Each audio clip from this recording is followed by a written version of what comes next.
Hi എല്ലാവർക്കും. അപ്പോൾ നമ്മൾ കുറേ ദിവസമായില്ലേ വാട്ടർ ലില്ലി ആമ്പലുമായിട്ട് വരുന്നത്. ഇന്ന് അമ്മൂസ് വ്ളോഗിൻ്റെ വീഡിയോ താമരയാണ് കേട്ടോ. ഇത് ബൗൾ വെറൈറ്റി എന്ന് കേൾക്കുമ്പോൾ തന്നെ എല്ലാവരുടെ മനസ്സിലും ആദ്യം ഓടി വരുന്ന ഒരു സംഭവമാണ്.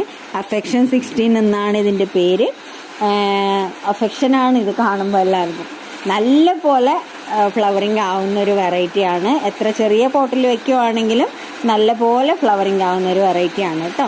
അപ്പോൾ ഇതെല്ലാവരുടെ കയ്യിലും ഉണ്ടാവുമെന്ന് വിചാരിക്കുന്നു. വലിയ പോട്ടിൽ വെച്ച് നോക്കൂ കേട്ടോ. ചെറുതിൽ വെച്ചിട്ടുള്ളവർ വലുതിലും കൂടി വെച്ച് നോക്കൂ. അപ്പോൾ ശരിക്കും ചുറ്റിലും ഫ്ലവർ ഇങ്ങനെ വിരിഞ്ഞ് നിൽക്കുന്നത് കാണുമ്പോൾ അതൊരു ഭംഗി വേറെ തന്നെയാണ്. നമുക്ക് മടുപ്പ് തോന്നൂല, കണ്ണെടുക്കാൻ തോന്നൂല, അത്രയ്ക്ക് ഭംഗിയായിരിക്കും. കാണാൻ കുഞ്ഞനാണെങ്കിലും പറയില്ലേ സൈസിലല്ല കാര്യം അങ്ങനെ. അപ്പോൾ അത്ര നല്ല ഭംഗിയുള്ളതാണ്.